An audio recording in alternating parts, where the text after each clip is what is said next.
സ്പീക്കറുടെ കസേരയിൽ ഇരുന്നുകൊണ്ട് അന്ന് പ്രതിപക്ഷ നേതാവ് ആരാണ് എന്ന് ചോദിച്ചത് അങ്ങയുടെ പക്വതയില്ലായ്മയായിട്ട് തെളിയിക്കുന്നത്.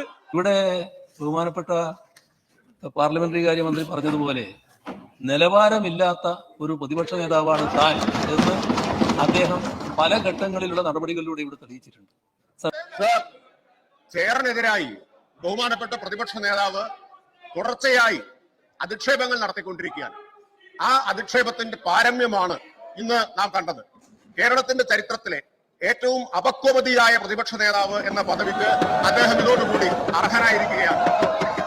ഈ ഫ്ലോറിൽ നിയമസഭയുടെ ചരിത്രം നോക്കിയാൽ ഒരു പ്രതിപക്ഷ നേതാവും ചെയറിനെ ഇതുപോലെ അധിക്ഷേപിച്ചതായിട്ട് നമുക്ക് കാണാൻ കഴിയില്ല. അങ്ങ് ശക്തൻ കൗൾ ഉദ്ധരിച്ചുകൊണ്ടാണ് അങ്ങയുടെ ഡിസ്ക്രിഷണറി റൈറ്റിനെ കുറിച്ച് ഒരു ചോദ്യത്തിന്റെ അഡ്മിസിബിലിറ്റി സംബന്ധിച്ച് ശക്തൻ കൗൾ ഉദ്ധരിച്ചുകൊണ്ട് ഇവിടെ വ്യക്തമാക്കുകയുണ്ടായി. ഏറ്റവും ആധികാരികമായിട്ടുള്ള പാർലമെന്ററി പ്രാക്ടീസ് സംബന്ധിച്ച അവസാന വാക്ക് ശക്തൻ കൗളാണ്. ബഹുമാനപ്പെട്ട പ്രതിപക്ഷ നേതാവ് ശക്തൻ കൗളിന് മുകളിൽ തന്നെ സ്വയം പ്രതിഷ്ഠിച്ചിരിക്കുകയാണ്. ആ പ്രതിപക്ഷ നേതാവിന്റെ അഹന്തയും അപക്വമായിട്ടുള്ള പെരുമാറ്റവും ഈ സഭയുടെ അന്തസ്സിനെ ഹനിക്കുന്നതാണ് എന്ന് ചൂണ്ടിക്കാണിക്കാൻ ആഗ്രഹിക്കുകയാണ്.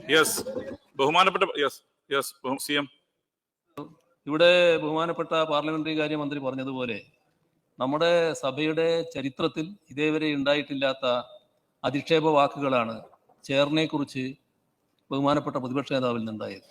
സർ, നമ്മൾ ഈ ബഹുമാനപ്പെട്ട എന്ന് മുന്നിൽ ചേർക്കുന്നത് നമ്മുടെ ഒരു പാർലമെന്ററി നടപടിക്രമത്തിന്റെ ഭാഗമായിട്ടാണ്.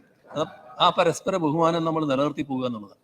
പക്ഷേ ഇവിടെ ബഹുമാനപ്പെട്ട പാർലമെന്ററി കാര്യമന്ത്രി പറഞ്ഞതുപോലെ നിലവാരമില്ലാത്ത ഒരു പ്രതിപക്ഷ നേതാവാണ് താൻ എന്ന് അദ്ദേഹം പല ഘട്ടങ്ങളിലുള്ള നടപടികളിലൂടെ ഇവിടെ തെളിയിച്ചിട്ടുണ്ട്.